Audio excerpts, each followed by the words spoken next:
quand tu es découragé, quand tu souffres, quand tu te sens écrasé par tes fardeaux, où vas-tu chercher ton réconfort?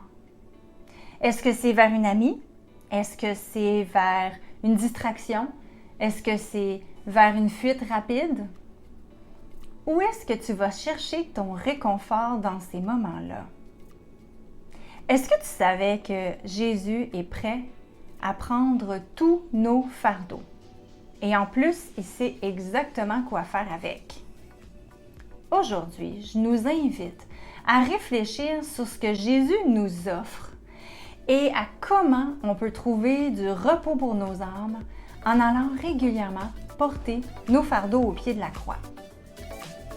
Salut les filles, bienvenue sur Femmes pour Christ. Mon nom c'est Mélita et je suis là pour nous encourager, pour nous amener à tomber encore plus en amour avec Dieu. Alors j'espère que tu vas profiter de ce temps-là pour toi et que le Seigneur va parler à ton cœur et te faire du bien. Je commence en lisant Ésaïe 53, versets 3 à 6. Méprisé et abandonné des hommes, homme de douleur et habitué à la souffrance, semblable à celui devant qui l'on se voile la face. Il était méprisé, nous ne l'avons pas considéré. Certes, ce sont nos souffrances qu'il a portées. C'est de nos douleurs qu'il s'est chargé. Et nous l'avons considéré comme atteint d'une plaie, comme frappé par Dieu et humilié. Mais il était transpercé à cause de nos crimes, écrasé à cause de nos fautes. Le châtiment qui nous donne la paix est tombé sur lui. Et c'est par ses meurtrissures que nous sommes guéris. Nous étions tous errants comme des brebis. Chacun suivait sa propre voie. Et l'Éternel a fait retomber sur lui la faute de nous tous. Ce passage-là nous rappelle qu'à la croix, Jésus a pris tout notre péché et toute la condamnation qui allait avec. Il nous donne accès au Père et il nous permet d'avoir la vie éternelle. Ce sont nos souffrances qu'il a portées, c'est de nos douleurs qu'il s'est chargé. Ça nous rappelle que Jésus a enduré toutes les conséquences du péché. Ça veut dire toutes les souffrances et toutes les douleurs qu'on va vivre. On peut se demander, quelles sont les souffrances que les femmes vivent de nos jours? Elles vivent toutes sortes de souffrances, des douleurs physiques, des douleurs émotionnelles, relationnelles, existentielles. Si on s'arrête pour y penser, on se rend compte qu'il y a des souffrances, des fardeaux qu'on a qui nous pèsent depuis des années. Connais-tu le livre « Le voyage du pèlerin » ? J'ai écouté la version audio récemment. Et c'était vraiment intéressant parce que les personnages, c'est comme s'ils prennent vie, puis il y a différents sons, puis il y a de la musique. On a vraiment l'impression d'être nous-mêmes dans l'histoire.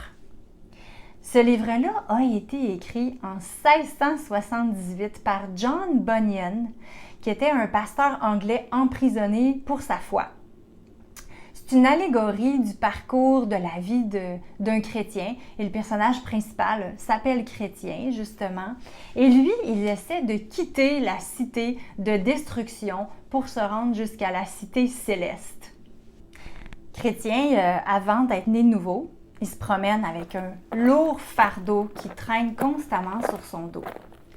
Il est misérable. Il pense qu'il doit traîner ce fardeau-là tout seul. Il ne sait pas comment s'en débarrasser. Mais quand il arrive finalement dans son voyage au pied de la croix, tout à coup, son fardeau se détache de ses épaules. Et il se demande, mais comment ça se fait que j'ai traîné ce fardeau-là toute ma vie et que j'ai juste eu à regarder à la croix pour m'en débarrasser? C'est vrai que c'est étonnant, parce qu'on est habitué de faire ou de mériter et non de recevoir gratuitement. Mais écoute bien ce que je vais te dire. Ce que Jésus a fait à la croix pour toi, c'est suffisant. Tu n'as rien de plus à y ajouter. Jésus nous fait une promesse en Matthieu 11, 28 à 30. Venez à moi, vous tous qui êtes fatigués et chargés, et je vous donnerai du repos. Prenez mon joug sur vous et recevez mes instructions, car je suis doux et humble de cœur, et vous trouverez du repos pour vos âmes. Car mon joug est aisé et mon fardeau léger. Dans ce passage-là, Jésus il nous propose d'échanger nos fardeaux contre son joug doux et léger. Un joug, c'est comme une grosse barre de bois que les agriculteurs mettent sur le cou de deux bœufs pour qu'ils puissent tirer la charrue ensemble. Ça leur permet de travailler en équipe sans trop se fatiguer. Quand on marche main dans la main avec Jésus, il porte le plus gros et nous, on peut se reposer en lui. On n'a pas besoin de porter seul, on a juste à s'abandonner à lui. C'est lui qui fait le travail. Mais on a tendance à continuer à porter nos souffrances seuls pour toutes sortes de raisons. Et ça nous empêche de vivre cette paix-là que Jésus nous offre si on l'abandonnait à lui. Si on y pense un instant, là, est-ce qu'il n'y a pas une de ces raisons-là qui est l'orgueil, l'indépendance, le désir de vouloir se débrouiller toute seule? Mais cet orgueil-là, elle ne nous sert pas à grand-chose si c'est pour nous écraser sous le poids de nos fardeaux. Rappelons-nous que depuis qu'on est sauvés, on a été libérés du poids de nos fautes. On n'a plus à porter nos souffrances seuls. Et peu importe ce qu'on traverse, Jésus va être là avec nous. Il nous promet de ne jamais nous abandonner. Il est là avec nous dans la tempête, dans le feu, dans la bataille la plus féroce et même avec nous jusqu'à la mort. Allons lui porter nos fardeaux. Peut-être que tu te demandes, comment je fais ça, moi, concrètement? Prendre son joug doux et léger, amener mes fardeaux au pied de la croix.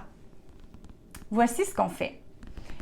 La première chose à faire, c'est de nommer à Dieu ton fardeau. Dieu veut qu'on aille à lui, avec humilité, et qu'on lui dise, Dieu, voici ce qui me pèse, voici ce qui m'écrase, j'ai besoin de toi.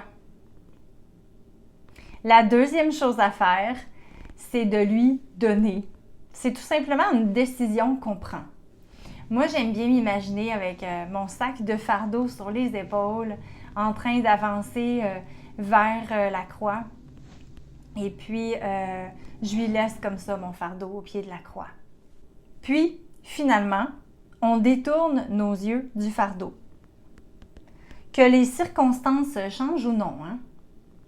Et on choisit de tourner les yeux sur Jésus, celui qui prend nos fardeaux.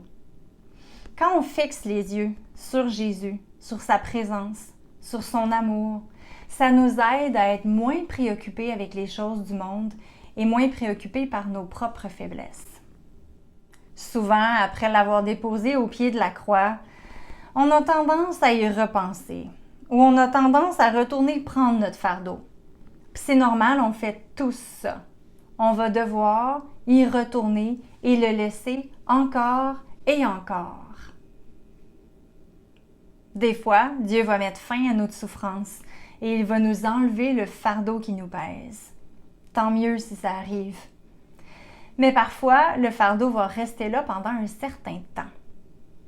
En attendant, ça nous permet de comprendre que notre relation avec Dieu ne dépend pas d'obtenir ce qu'on veut de lui, mais plutôt d'avoir un cœur qui est aligné avec le sien. Moi, je trouve qu'il y a une paix dans l'abandon à Dieu. C'est pas un abandon passif, mais c'est plutôt d'avoir une confiance active en lui. On sait qu'il va agir, on sait qu'il va faire quelque chose. On est là et on attend de voir les belles choses qu'il va réaliser dans notre vie. J'aimerais ça te partager comment le fait d'être allé porter mon fardeau au pied de la croix m'a libéré de mensonges que j'ai longtemps cru à propos de moi-même. Depuis mon enfance et plusieurs fois au cours de ma vie, j'ai vécu du rejet de la part de certaines personnes qui avaient leur propre lutte, leurs propres problèmes, rien à voir avec moi ou ce que j'avais fait. Je me souviens, la première fois, j'avais environ 10 ans et je me souviens très bien que Jésus m'a murmuré à l'oreille « Je suis là, moi. Parle-moi de ce qui te fait de la peine. » Puis je me souviens que j'ai voulu à ce moment-là être indépendante et j'ai comme rejeté sa proposition.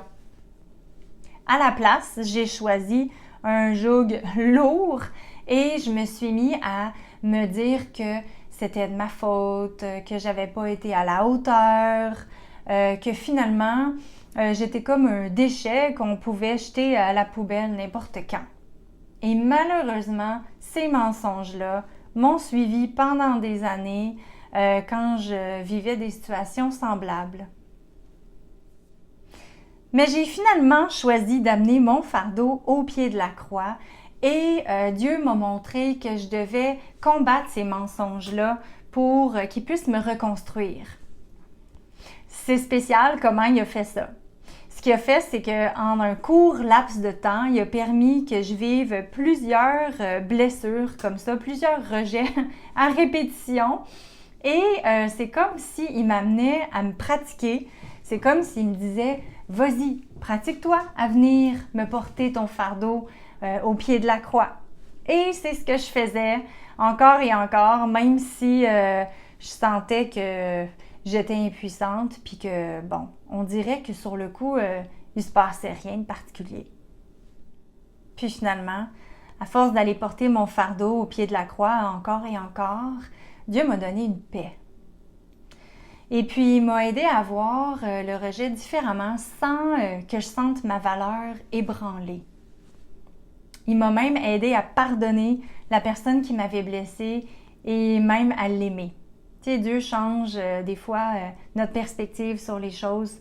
Puis si j'avais pas été porter ce fardeau-là au pied de la croix, j'aurais jamais pu vivre ça différemment. J'aurais continué à croire ces mensonges-là. Est-ce que tu crois sincèrement que Jésus veut et peut te libérer de tes fardeaux? Est-ce que tu es prête à lui faire confiance? Pose-toi la question, c'est quoi le fardeau que tu as présentement? Nomme-le, donne-le à Jésus. Tu peux faire comme moi j'aime bien dessiner, je suis bien visuelle, donc des fois je me dessine en train d'aller avec mon gros sac de fardeau porter mon fardeau au pied de la croix. J'écris sur le fardeau qu'est-ce qu'il y a dans le sac. Tu peux te poser la question, avec quelle attitude tu vas porter ton sac? Ça m'est déjà arrivé d'être fâchée parce que, bon, encore une fois, je vis cette situation-là. Encore une fois, j'ai ce fardeau-là. Ça m'est arrivé d'être juste vraiment découragée. Tu peux te demander aussi si tu as tendance à le reprendre, ce fardeau-là. Tu peux te demander, est-ce que c'est un gros fardeau? Est-ce que c'est un petit fardeau? Arrête-toi pour y penser. Alors, à retenir aujourd'hui, Jésus est mort sur la croix pour nos fautes et pour la souffrance qui vient avec. Jésus est notre lieu de repos et de réconfort. On ne trouvera pas ça dans des solutions humaines, dans la fuite, dans la distraction. Donc, remettons nos fardeaux au pied de la croix, gardons les yeux fixés sur Jésus. Que tu puisses connaître aujourd'hui le joug doux et léger que Jésus veut te donner. Vas-y, va à lui, et si tu as besoin, vas-y encore et encore. J'espère que Dieu va te donner une paix. J'espère que tu vas connaître le joug doux et léger. À la prochaine.